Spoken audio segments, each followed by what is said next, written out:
1, 2. And over 600,000 young Americans are stepping hopefully out into the world this year, looking for their first jobs. The same number faced a similar problem last year. An equal number will face it next year. What chance have these boys and girls in a world already staked out? Now that the land frontier is closed, good morning, son. Have a good sleep? Oh, like a log. Will they find welcome or closed signs on the gateways of opportunity? Blah, blah, What blah. can a young generation look forward to? Wait a minute, What bud. hope is there for youth in the world of tomorrow? The answers to these questions are vital to every man, woman, and child in the nation. They present grave problems to labor, commerce, agriculture, and industry.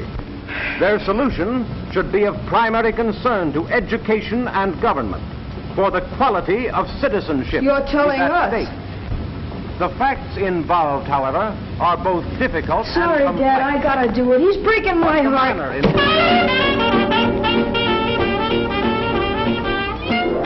I should think you'd be interested in hearing about opportunities for young people. What opportunities? Say, do you know the motto of the last graduating class?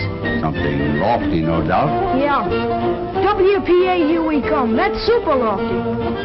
Well, I guess times change. I remember when I was your age, Sure, I know. You were working for a hardware jobber, and you kept right on till you saved enough to open your own store. Yes. And I don't see... Because times changed, like you said. We've got all the hardware stores we need. And all the grocery stores, all the doctors, all the lawyers, all the gas stations, all the everything. But it don't stand to reason that a country with our record could all at once lack openings for young fellas. No, you just try and get a job. Maybe it is difficult, but it's worse to be a quitter. Now, you've got years of school ahead of you. Yet you let your friends talk you into believing you're licked already. Well, they know what they're talking about. Now listen, son. I wasn't going to tell you this, but you're the reason we came here all the way from Indiana. You've heard all the talkers. Now I'm going to show you the doers. That's why I brought you and your mother to the fair. Holy smoke, the fair! I forgot where we were. Hey, Grandma! A couple of guys are starving out here. How's the job coming? Hold your horses, Bud. We'll be ready in a minute. He sure do think a lot about his stomach. You probably had a good appetite yourself at his age, Elvira. Lord, Miss Harrison, if appetite was housed, I'd almost ought to holler right now. How's the table, Jane? Is it set? All set, Mother. Come on, everybody. Breakfast is ready. That's the best news I heard since I got here. Hi, Mom. Boy, am I hungry. I don't know which I've been looking forward to the most, the fair or your cooking, Mother. Don't pay any attention to him, Grandma. He says that to all the cooks. Well, you can't make a cook mad by liking her cooking. That's a good thing for a young man to remember. I'll say it is. That's how Dad got his corporation. Hey, that's not a corporation. That's private ownership. A man's entitled to a stomach at his age. Anyway, it's nice to have my family with me again. Even if it took a World's Fair to get you here. Well, we thought you had your hands full with just one member of the family. Nonsense. Barbara's been a lifesaver. Really, she has. I'd have been pretty lonely here without her. How's she getting along with that art business she's studying? I don't know, Tom. It's over my head. I gave up when she told me pictures on calendars weren't art. Wonder what in the world's keeping her. Badge, your breakfast is ready. We're waiting for you. Well, we may be waiting, but I don't think it's noticeable. Morning, Dad. Good morning, Babs. Morning, Mother. Morning. Morning, Grandma. Morning, dear. And that's for a fresh little brother. That's a fine way to treat a guy that's come all the way from Indiana to see you. The fair, of course, had nothing to do with it.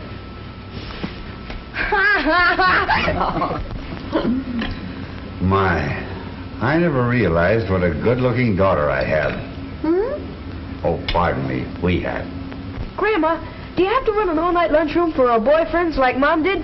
No, there's only one, and I don't see him very often. Why, of course. Jim Treadway from back home. He's working at the fair. You couldn't do better, Babs. Jim's a fine boy. Chip off the old block. He's going places. Not with me, he isn't. What are you trying to do, get rid of me? Oh, Jim's a nice fellow, of course, only I'm not in love with him. But, Babs, I thought you had, you know, some sort of understanding. That was in high school. I was young then. I'm grown up now, and I have better judgment. When do we get a peep at your better judgment, kid?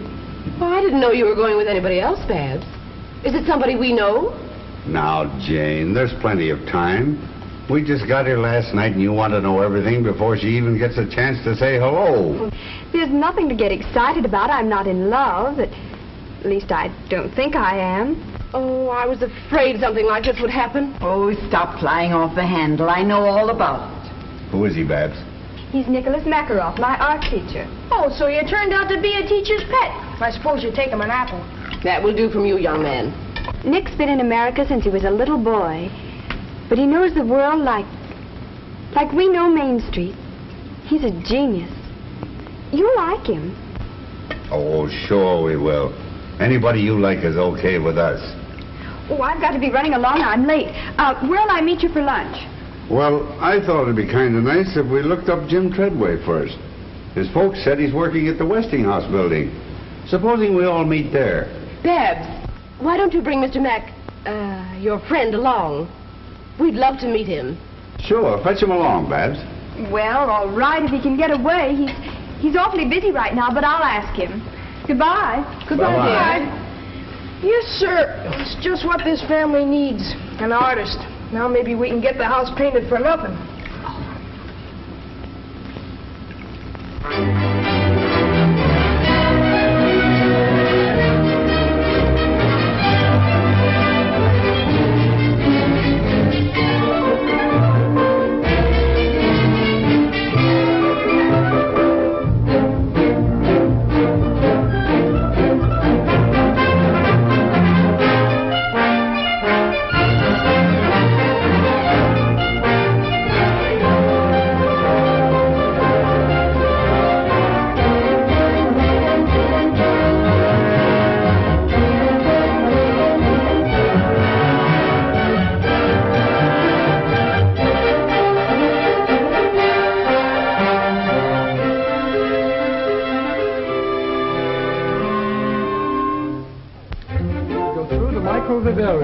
To the playground of science. Good, okay.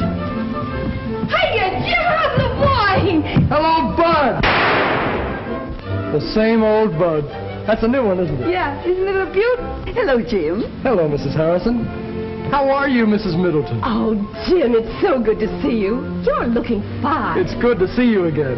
Hello, Mr. Middleton. How are you? Put her there, Jim. You're certainly a sight for sore eyes. It's sure grand to see somebody from the old hometown.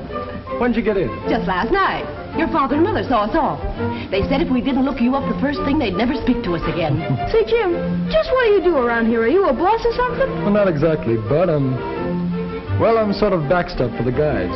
When they can't answer a question, I take a crack at it. If I don't know it, I look it up, which is often. Gee, I didn't know you were that smart. I'm not, Bud. But you see, before the fair opened, we took a special course of instruction to prepare us for the questions the company thought might be asked. Well, do they stick you very often? And how? Why, just this morning, a lady asked me how long it would take to read the microfile in the time capsule. We've been reading a lot about the time capsule. Could we take a look at it? Why, sure. We can get to it this way. Oh. Time capsule of cupuli, deposited on the site of the New York World's Fair on September 23rd, 1938, by the Westinghouse Electric and Manufacturing Company. If anyone should come upon this capsule before the year AD 6939, let him not wantonly disturb it, for to do so would be to deprive the people of that era of the legacy here left them. Cherish it, therefore, in a safe place. 5,000 years from now, the peoples of the future will look back on us as we look back on the early Egyptians and Babylonians. The time capsule down there is actually a message from our time to theirs. Those who open and study it will know more about us than any man living today. But, Jim, how in the world do you know it'll last so long? Because the copper tools of the ancients have come down to us from even farther back. The capsule is made of a still better copper alloy called cupuli. It's hard as steel and equal to pure copper in resistance to corrosion. Well, what I'm wondering is how anybody will know how to find it in the year, what was it, 6939? How to find it, what's in it. In fact, everything about it was printed in a book of record of the time capsule. It's on permanent paper that's been distributed throughout the world. To libraries, museums, lamassaries, monasteries, temples, every safe place imaginable. Well, who picked the stuff that was to go in it, Jim? A committee, aided by authorities in every field of science and the arts. It's a complete record of our civilization. Is this exactly like the capsule? Yes, and it's cut away so you can see how it's packed. These side cases show you the variety of things in it. Look, there's a woman's fan. The ladies have to reveal a lot about us to future scientists. It sure will. They'll think we're nuts. Are these little reels the microfile? Yes. It's hard to believe, but on these small reels of film are reproduced all these books, papers, and magazines. It's a record of 10 million words and 1,000 pictures. So how will they read them? A small microscope is included. But there are also instructions how to make a large reading machine. Also, how to make a motion picture projector for the 3 special newsreels. I suppose cloth and things like that are in it, too. Everything from samples of fabrics to a dozen different kinds of common seeds. I'll bet a nickel I know something that isn't in it. Mickey Mouse. You'd lose, Bud. Mickey Mouse, Dick Tracy, Barney Google, they're all there. Even toys and money. Why, the list of contents alone takes up 17 pages of fine print. Boy, they weren't fooling when they made that capsule, were they? It's the brains of the world done up in a small package. And it's the most permanent exhibit at the fair. It'll still be here when the rest of this place is nothing but dust. That's remarkable. Have you got time to show some of the other sites, Jim? All you can use. You men go along. Jane wants to write some postcards home. We'll look around and meet you later. Well, that's the writing room over there, the glass enclosed room. Perhaps you'd like to enter our letter writing contest. Letter writing contest? What's that, Jim? Well, both the folks who write and receive the best letters home from the fair each week are awarded cash prizes. The winners are announced every Sunday evening during our Letters Home radio program. Say, see if you can get me the dope on that contest while you're over there. I might just as well have some of that cash as the next guy. Pretty sure of yourself, aren't you, Bud? Well, they can't shoot you for trying. Well, looks like the shop of old Watch the Bertie Schultz. Remember him, Jim? 6 deluxe portraits for $1. Well, you'd better take another look. He never had a camera like that one. That's a television camera. Holy smokes, does it work? Of course. You go down there, Mr. Middleton. You can see and hear Bud on a whole row of television receivers. You better be good. Bud, this is Frank Wells. Frank, this is Bud Middleton from the old hometown. Hiya, Bud. Hiya. Now, just act and talk naturally. Oh, is it going? It's on. Hiya, folks. This is Clark Gable Middleton speaking. As you can see if you've got your television sets turned on. What state are you from, Bud? Indiana, the greatest state in the world. And if Grover Whalen's listening in, New York's okay, too. Well, what do you think of the fair? Well, as a guy I once studied about said, I came, I saw, and I'm almost conquered. How am I doing, Dad?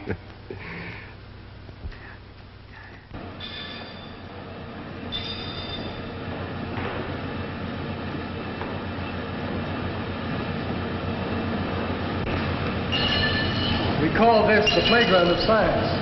But it really covers a lot of our normal research activities. Most of the exhibits are made so the visitors can operate them. Built-in watchman. Well, what's it do? The bimetal discs like these are used for control of current in our electric irons, refrigerators, and other home devices. They save you money by shutting off the current as soon as the right temperature has been reached. Well, that's a new one on me. They're used by the millions. Only they're hidden in the appliances where you can't see them. Oh. What's that? Well, that's the planticizer.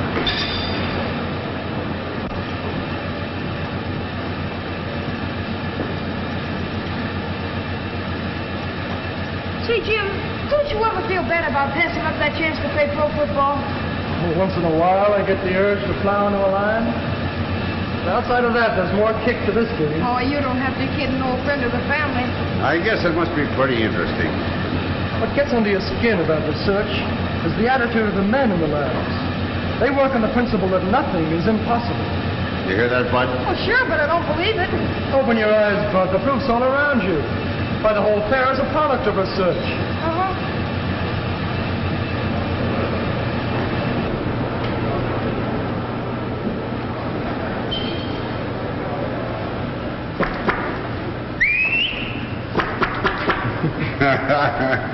One can't help marveling at all the new things they're inventing every day.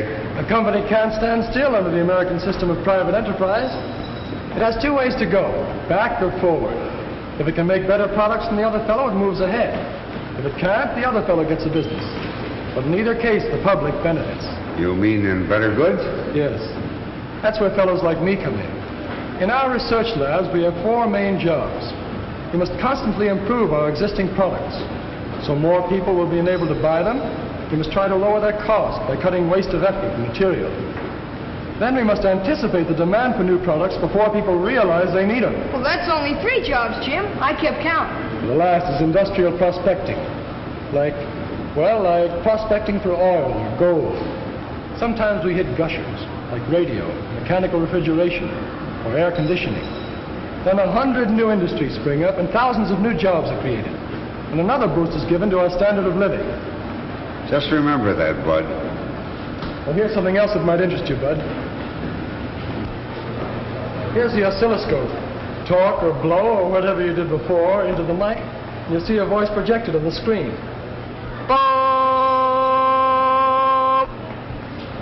Tell me, Jim, do you honestly believe that industry can make enough jobs in the future to take care of the young people that are coming along? I think the problem is going to be the other way around. Industry will make so many jobs, there won't be enough people to fill them. So you don't believe me, do you? Well, you sound like you're in cahoots with Dad. From all I've You're heard... liable to hear anything these days. You're willing to sit back and let a lot of self-appointed leaders do your thinking for you. Yeah, well, they believe we're on the skid. Yes, and the men who built this fair believe the opposite.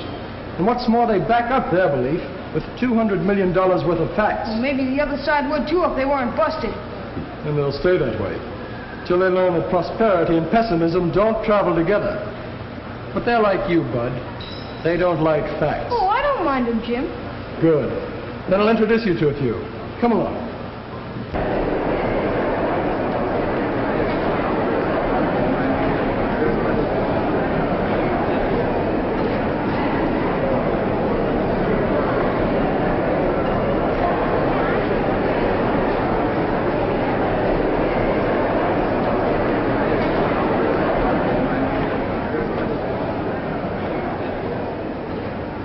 Isn't it wonderful, Nick? Beautiful. I guess we're a little early. What do you want to do? Anything but inspect this temple of capitalism? Oh, Nick. Look at them. Their eyes popping out of their heads, drooling over the very things that are taking away their jobs. Now, Nick, don't get all excited. My family think that America is a pretty swell place, and I don't want you to disillusion them. I know. I'm here to be exhibited. Mute but beautiful. Don't say that, please. I want them to like you, to know you as I do. Did you tell them we're in love? That I want to marry you? That I've asked you 100 times? Of course I haven't, Nick. It isn't like telling them that I've got a new hat. I have to do it gradually, the right time and the right place. But why all this strategy? We don't have to maneuver like a battery of tanks. We're not at war with your parents. This is between you and me. It isn't as simple as all that, Nick. Listen to me, Babs. If there's one thing in our lives that doesn't concern other people, it's our marriage.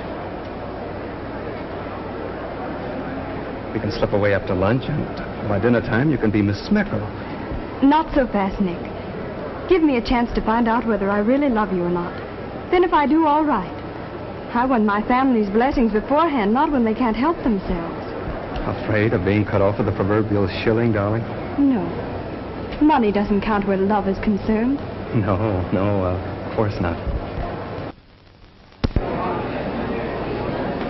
Here are some people who believe in finding out things for themselves.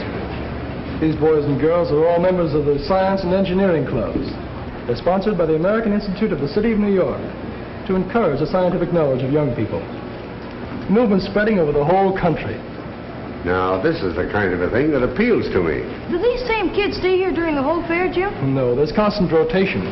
Each group stays here only a short time. Altogether, about 1,000 of them get a chance to use the lab. You know, Jim, the children seem to think that I'm an old fogey. But I just can't help believing that our welfare is rooted in character, not in panaceas. To me, systems don't seem to count half so much as the right kind of men and women, like these kids are going to be. You can get my vote on that any day. No system can make up for bad citizenship. No, sir. Well, I think I'll go find Mother and Jane. I'll see you at lunch. All right, Mr. Middleton. I'd like to show Bud a few more things. He's a pretty hard fellow to convince. Yeah, but I think he's weakening. So long, Dad. By the way, Bud, how's Babs? Okay. Is she going to be here today? I heard her say she was coming out here for lunch. They never tell about women. Desperate spurt, hitting those dishes with everything she has. She's consistently diving in the bottom of the dark and greasy water to search for knives and forks. Dishwater splashing around terrific rate all over Mrs. Drudge. That rubber apron isn't much help now. She's splashing so hard it's getting all over me, and it's a little dangerous to attempt to give a blow-by-blow account of what's going on in that dishpan. There's a lot of action over here. She's mopping up with a towel to get the water some of the dishes she dried a few minutes ago. That water in the pan is an awful messy-looking sight, folks. I wish you could see it. Incidentally, in the entire operation, the dishwasher would use a total of only 15 quarts of water, which is a lot less than Mrs. Drudge's used. And now over here, Mrs. Drudge washes dishes just like Tom. That water's not coming out, and remember, folks, Takes him an hour to wash a so hot, plate. the heated dishes Then he usually dry themselves drops when that door's open. I mean, he gets more water on the floor than on the dishes. That's why I never let him help me anymore. Hurry up, Mrs. Drudge, come on. Now, I know he's smarter than you. Very fast, Mrs. Drudge, come on, please. Hurry, Mrs. Drudge, before it's too late. That water's coming out very fast. Too late. There's the last drop of water, folks. The contest is over in exactly 7 minutes and 58 seconds. In that time, Mrs. Modern has washed 50 dishes and 40 pieces of silverware. Well, it's all over, Mrs. Drudge. You may as well rest now. As I said before, ladies and gentlemen, this contest is going to be scored on 3 counts. First, the time it takes to do the dishes. Unquestionably, Mrs. Modern wins on that score. Second, the cleanliness of the dishes. They are clean, they are dry, and sparkling. They do honor to any woman's table, so Mrs. Modern wins point number 2. Her dishes are certainly cleaner. And now, point number 3. The condition of the contestants. Mrs. Modern looks as fresh and neat as when she stepped into the ring, while Mrs. Drudge, well, I'll have to leave that to you. And so, ladies and gentlemen, I give you the winner, Mrs. Modern.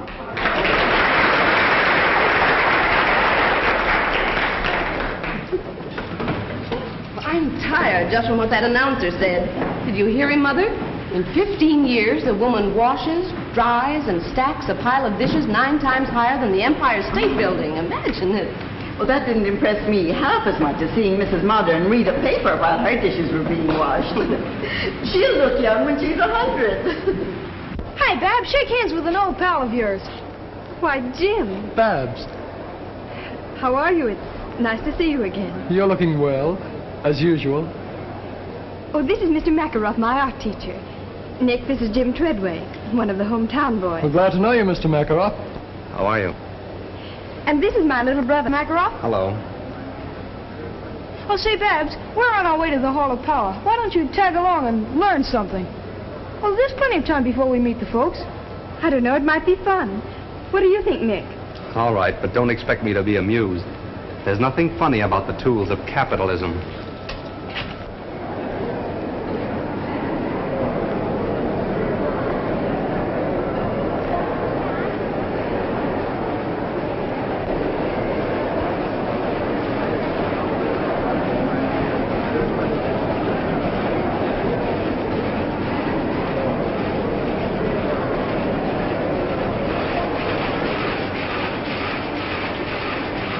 Look at that machine make ribbon. 7 at a time. Ain't it a honey? You'd be nearer right if you called it a Frankenstein's monster. No, that's in the movies. Why do you call it that, Nick? Machines like this destroy jobs. Think of the number of people who'd be working if we didn't have these power looms. Yes. I guess every woman in America would be weaving, and every home would be a sweatshop producing clothes for the family, like they were before we had power looms. I don't think I'd like that very much. I don't think you'd like homespun clothes either. Grandma tells me they didn't have much style, but they cost so much in hard labor you wore them till they fell apart. That's what the Cossacks do in Russia. Every couple of years they peel off their duds like sticking plaster. It might interest you to know that only the peasants do that. Not here they don't. We ain't got any. But you didn't answer Nick's question. I mean about looms like this keeping people out of work. A fellow with a red beard asked me the same thing the other day. He waited while I looked it up. And there were 4 textile mills in America in 1800. They employed a few hundred workers and used water power. Today, with electric and other power, around 1 million persons are employed in the textile industry. And clothes are so cheap, no one has to make his own. That, I think, answers your question. What's over here, Jim?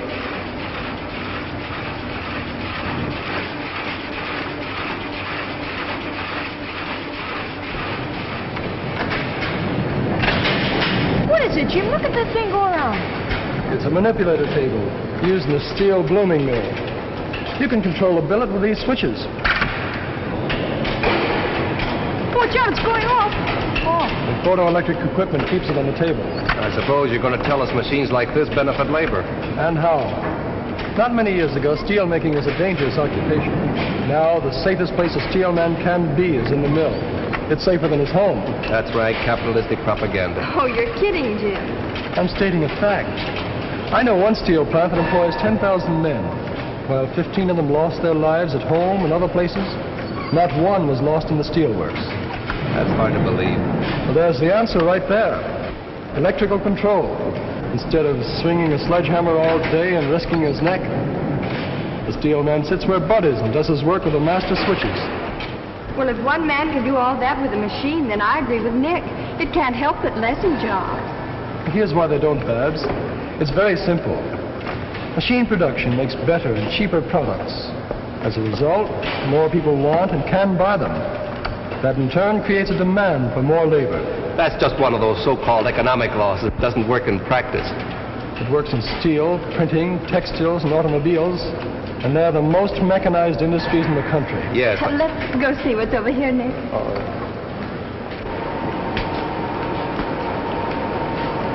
You can operate that yourself, Bud. Oh, thanks. Step on the dead man's pedal here, or keep it down always with the running. You step on the right pedal, and you stop and spin. That's your brake. This is your gong. Does your company make any really large equipment, Mr. Treadway? Yes, they do. Some so big it has to be shipped piece by piece.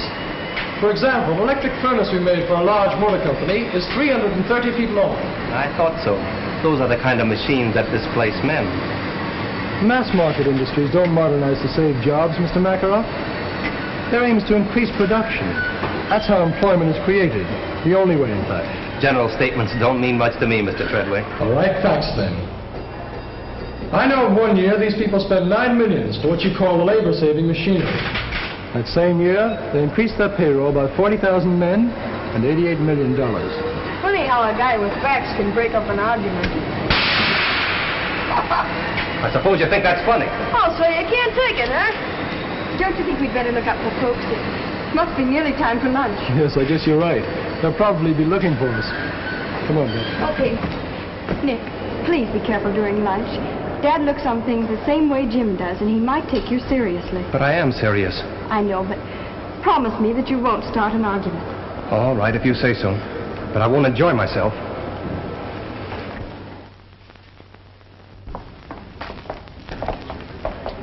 Now, we'll expect you for dinner tomorrow, Mr. Makarov.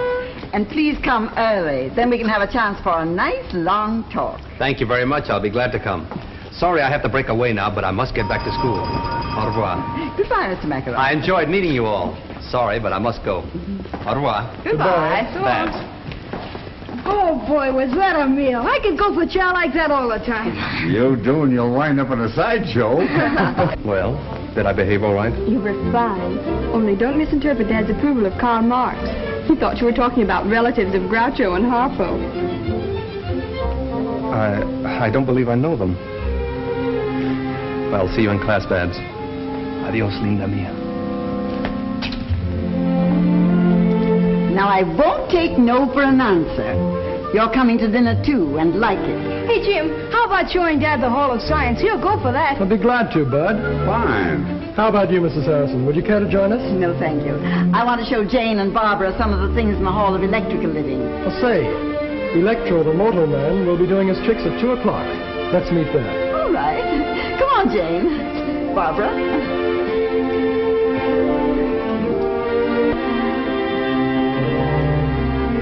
Well, This way.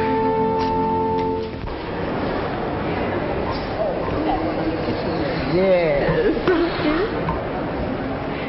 That's what I call smart. Making time the theme of the home exhibit. I don't get it. What's smart about it? Well, if there was one thing a woman in my day never had enough of, it was time. It was her master. Some had two, if they had a bossy husband. Don't tell me you're against Mom. No, indeed. Only against slavery. Domestic or otherwise. That's why I like electrical engineers. They signed our Emancipation Proclamation. Go on, look.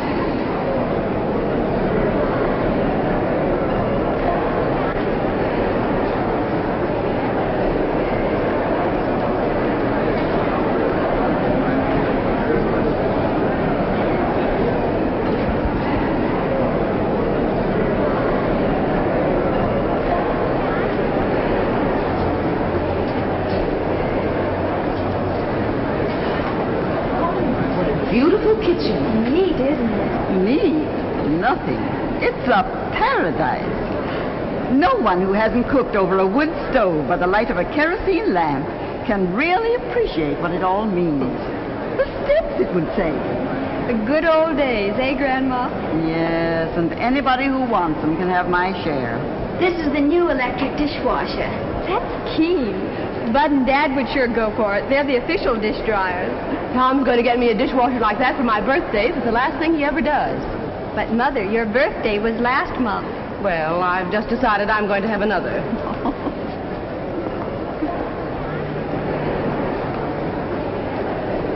This is nice.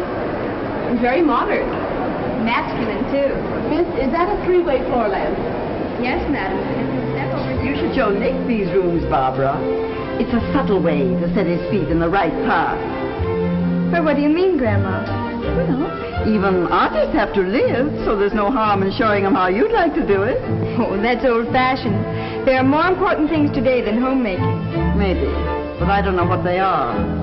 I always figured raising my family and keeping your grandfather well-fed and happy was pretty important. So did he. But Nick's different. He wouldn't care if you fed him sawdust. He just isn't interested in such things. We put away a mighty good lunch for a fellow who doesn't care. But he doesn't care, really. He's an idealist. You should hear him in class. He talks more about Aristotle than he does art.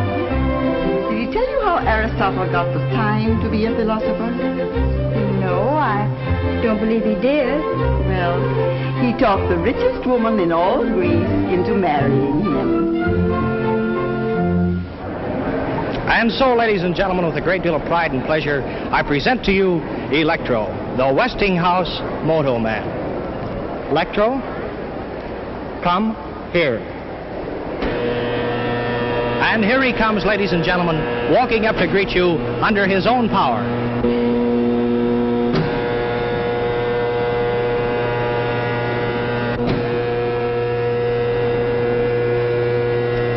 Stop.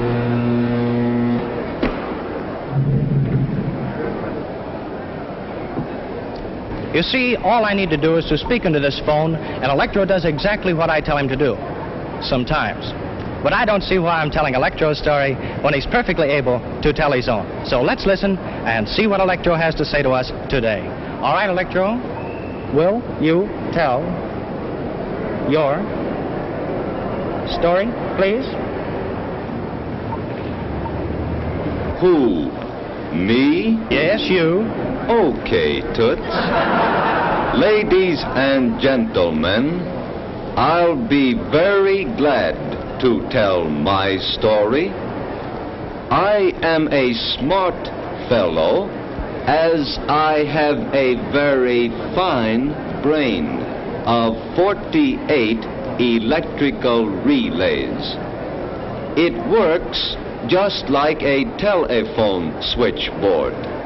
If I get a wrong number, I can always blame the operator. Thank you. And by the way, I see a lot of good numbers out in our audience today. Electro, behave yourself. Quiet, please. I'm doing the talking. I'm sorry. That's the most remarkable thing I've ever seen. Boy, what a guard that guy'd make on my football team. Now, Electro, a moment ago you were bragging about being able to count on your fingers. Do you remember that? Well, we're going to find out about that. Now, do you remember how many children were born at the same time to a certain family up in Canada? Do you remember that? All right, let's see if you do. Count them on your right hand.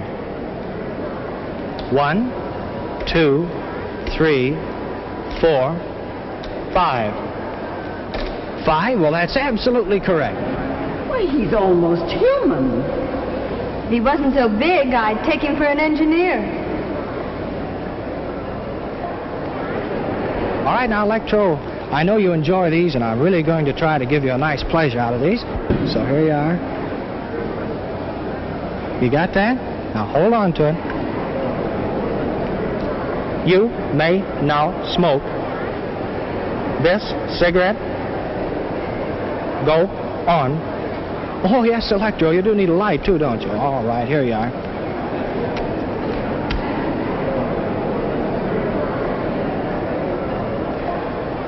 And, folks, he's only 2 years old, too.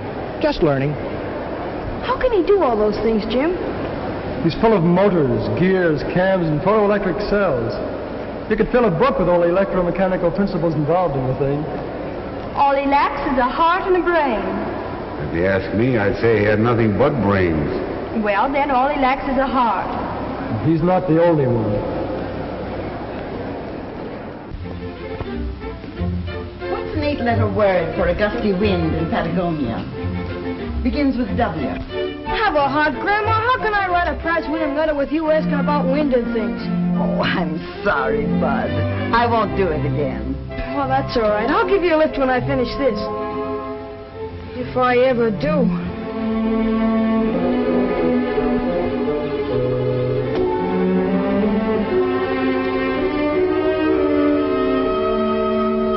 See, Jim, what would happen if all the things Westinghouse developed first just disappeared? Well, suddenly, I mean. Well, it's easy. There'd be no electrical industry. It'll put the world back 50 years. Why do you ask? Well, I figured all the others would write about what they saw at the fair. So if I tell them what wouldn't be there without Westinghouse, I won't have any competition. You got something there, Bud. Go to it. Hey, wait a minute, Jim. I need some facts. All right. Just consider 3 out of the thousands of things we pioneered and where we'd be without them. Oh, just a second. All right, go ahead. Well, first, alternating current, or AC as most people call it. It permits the economical sending of electric power long distances from where it's generated. Second, the steam turbines for use in the big power stations where electricity is made. And third, radio broadcasting. The Westinghouse station KDKA at Pittsburgh was the first to broadcast programs on a regular schedule. Do you think those are enough? Well, we make over 8,000 other products you could mention.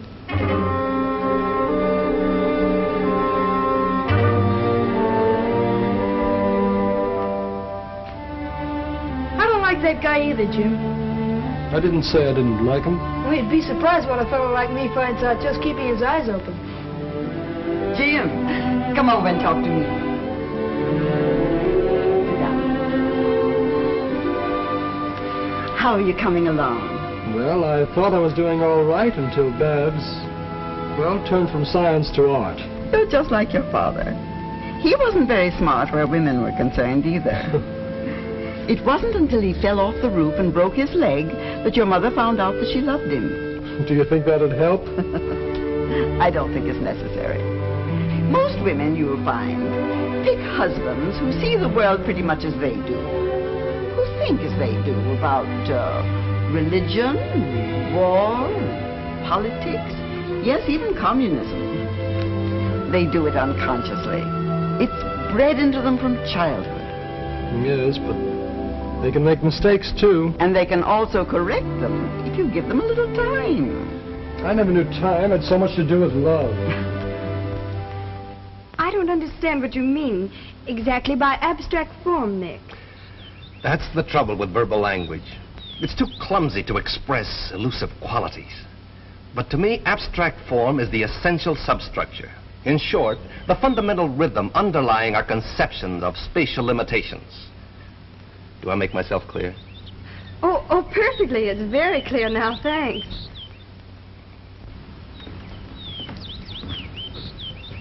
Say, this weather's almost as good as Indiana's. Don't get up. What do you got there, Mr. Makaroff? One of your paintings?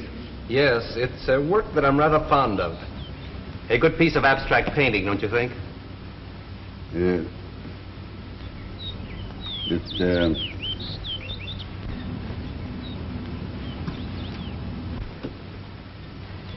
Oh. It's remarkable. Certainly got a lot of color. No doubt about that. What does it represent? Represent? Why, it doesn't represent anything. Why should it? It's a picture, an independent entity. There's no reason to imitate something else. No, I suppose not.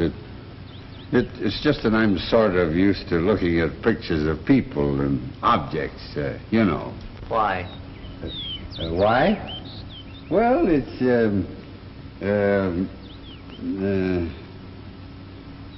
why?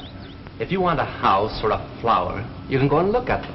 Or if you want them represented, you can have them photographed. So why allow them to intrude into pictures? Yeah, I guess you're right. Well, if you young folks will excuse me, I think I'll take these flowers in and put them in some water. I think they need a drink.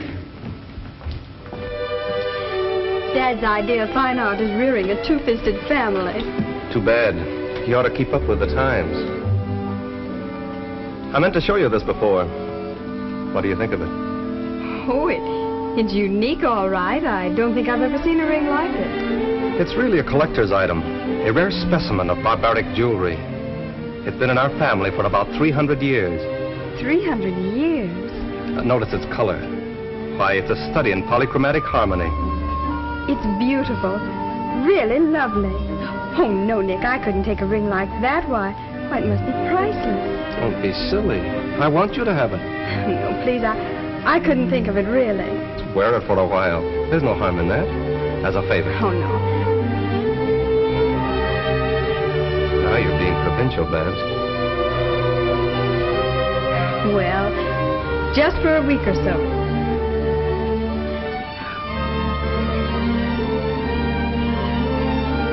How does it look? Now that you're wearing it, I can tell you. This ring has been for over a dozen generations. The official seal of betrothal in my family. Oh, I think the others would like to see it. Mother! Dad!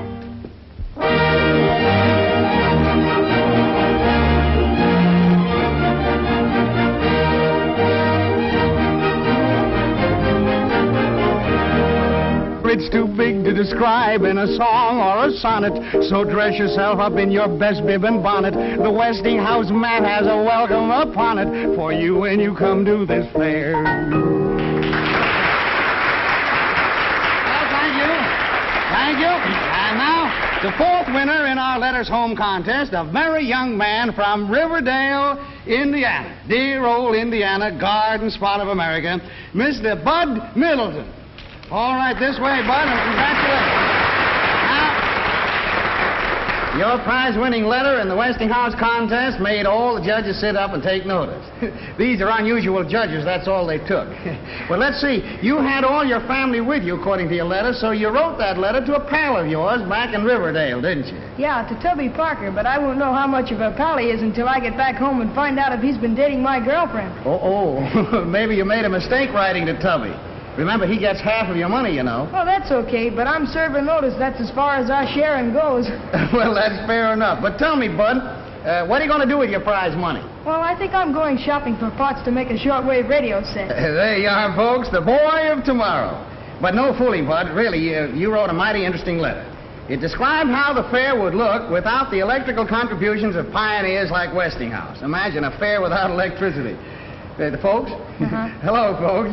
But I'm going to spare the details that you went into in your letter, and suppose you just sum up what you said, huh? If it weren't for fellas like these Westinghouse engineers, what would this fair be like? Well, I don't think there'd be any fair.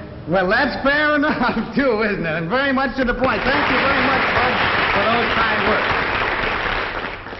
But I believe our vice postmaster in charge of judges, our personable Miss Bennett, has the verdict ready as to the grand prize, our double award for the best letter of this week's crop. Am I right, Miss Bennett? Yes, I have it here, Mr. Perkins. And who, may I ask, is the lucky winner? The winner is Mr. Bud Middleton. Very good.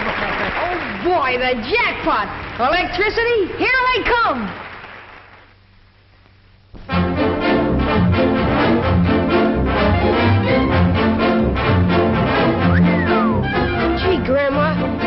see if New York, the bigger it gets. It's the same as Main Street, back home, only larger and busier.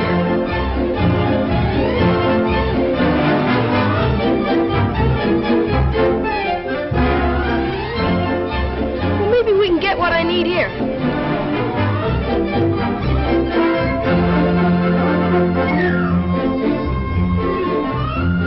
I wonder if they've got any new gags.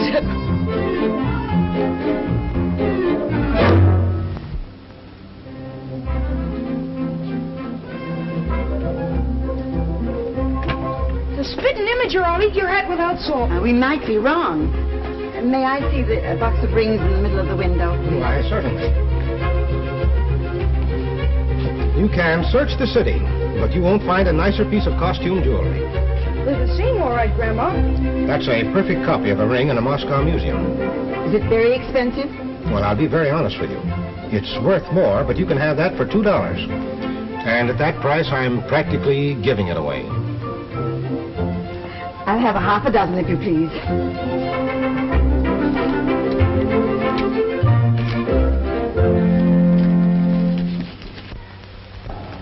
Why don't you let me fix these things, Miss Harrison? You know, Big Feet, that's my next to last husband. Big Feet say I make sandwiches that knock your eye out. That's why I'm doing them, Elvira. I have use for my eyes today. Huh. Ears is all you need. If that foreign gentleman's coming, he sure got a powerful tongue. Mr. Macaroff's to be the guest of honor. Hello, Grandma. Hello, Elvira. Honey, you sure is darling. My. You look lovely, dear. Anything I can do to help? Oh, I nearly forgot. You left your ring on my dresser. My ring? That means bad luck of some sort. Grandma, I've got my ring. Why, they're absolutely the same. Where'd this other ring come from, I wonder? I don't know. Hello, everybody. Can I help? Oh, what's the matter with you, Babs? Are you sick? No. No, I'm all right. Oh, I declare I think you'd lose your head if it wasn't glued on. Here, it's your ring. I found it on my dresser. What's wrong? Don't you want it? The very same. Why, they're all alike. Where'd you get them all, Babs? Land sakes alive.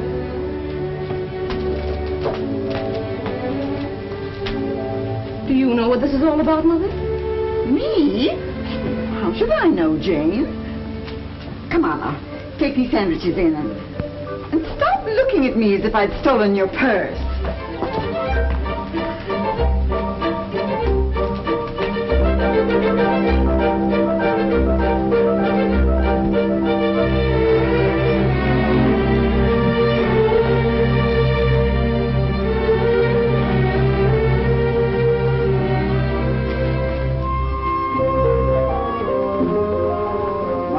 Isn't used to this shaving twice a day.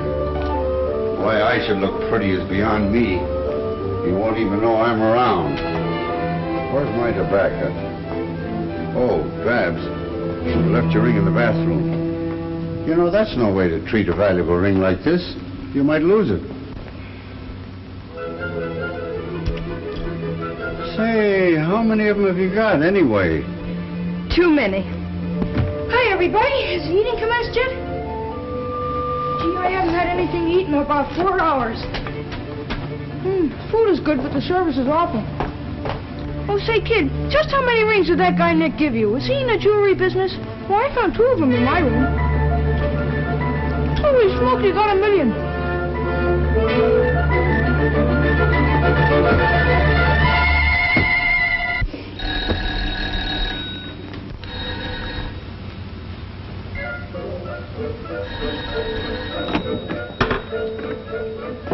Good afternoon. Is Miss Barbara in? Yes, sir, Mr. Macko. There's all here. Come right in, sir. Just lay your head on the table there, sir. Follow me. Mr. Mackerel.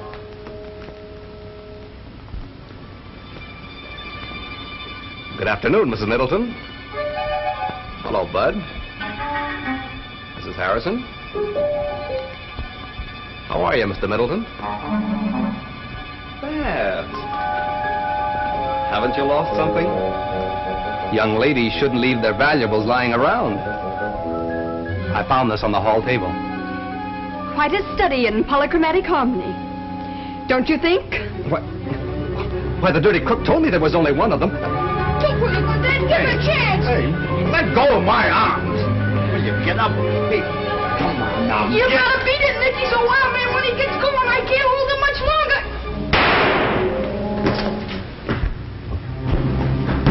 Land sakes alive, who all done busted what? I think you scared him, Dad. He didn't even wait for a chow. You want to be ashamed of yourself, Tom Middleton. What do you mean by carrying a gun? A gun? Why, I don't even own a gun. It is that practical joking son of yours. I'll have you know, Tom Middleton, he's just as much your son as mine. Well, now that the guest of honor has departed, what are we going to do? What are we gonna do? A whole table full of chow in front of us, and you ask what are we gonna do? Oh, I mean afterwards. Well, I know what Mother and I are going to do. We're going to take our shoes off and listen to the radio. Can't you listen to it with them on? We can sit around the house when we get old. Tonight, we're going to look for a silver lining.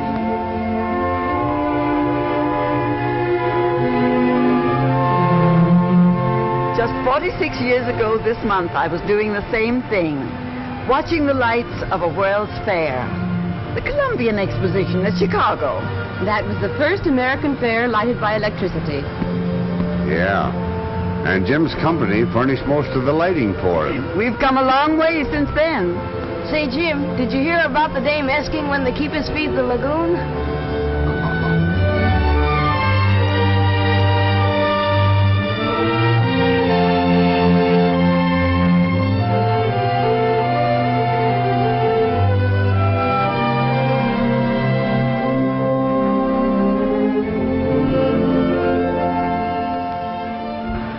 I can't help it, Babs.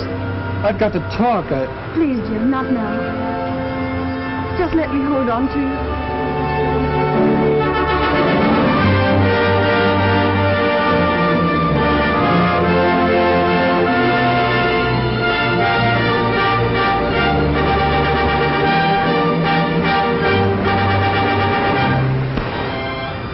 I wonder if the years ahead will be as bright as this. We haven't seen anything yet, darling. Why, all this is merely a sample of the real world of tomorrow.